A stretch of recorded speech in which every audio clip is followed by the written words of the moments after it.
Bismillahirrahmanirrahim. Assalamualaikum warahmatullahi wabarakatuh. Guys, kembali lagi bersama gue Sahal Al-Mudhofari. Ya, kita duduk dulu ya, biar enak, biar tenang. Karena pembahasan kita pembahasan tenang. Apalagi gue ngopi dulu deh. Bismillah.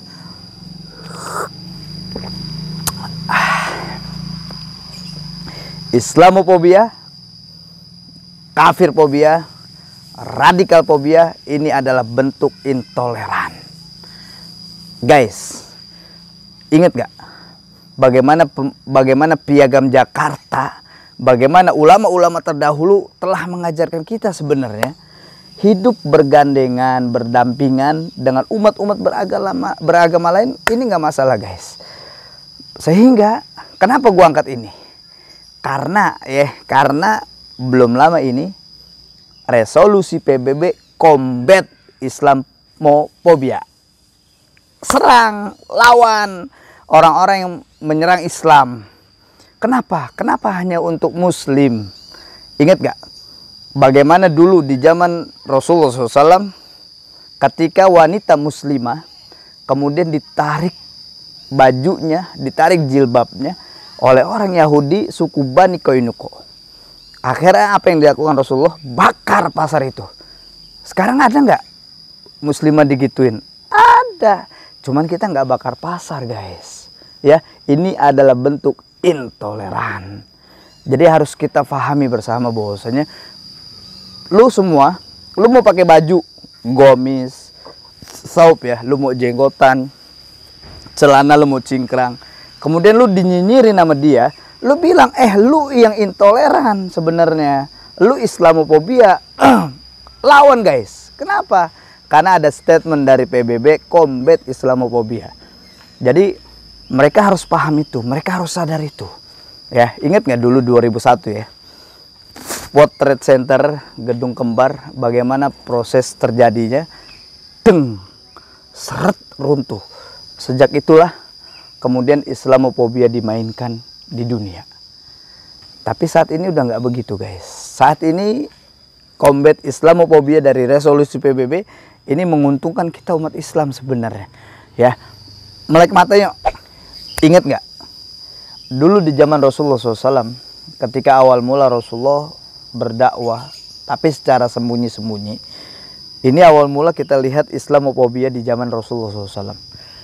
Banyak beberapa sahabat yang mereka masuk sebagai as-sabiqun al-awwalun, orang-orang yang awal mula masuk Islam.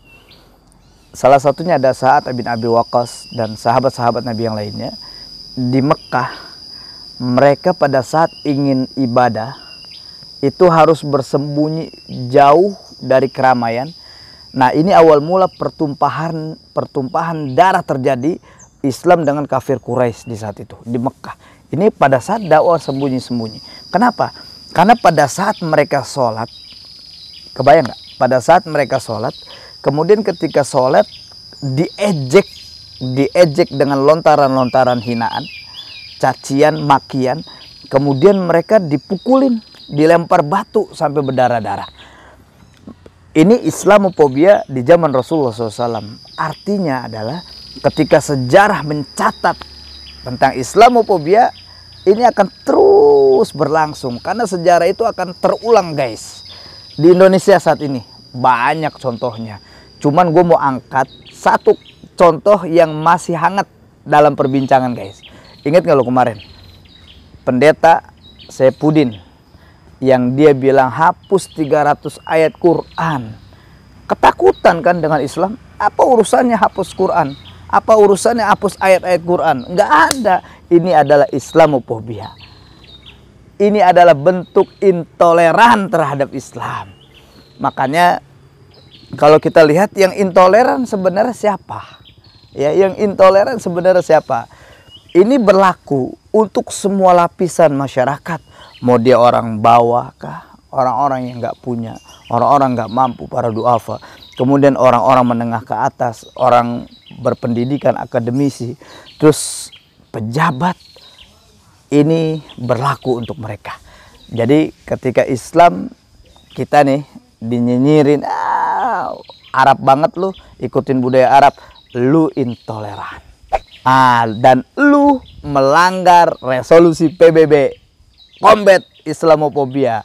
Itu resolusi terbaru, makanya lu harus melek mata guys dengan ini ya.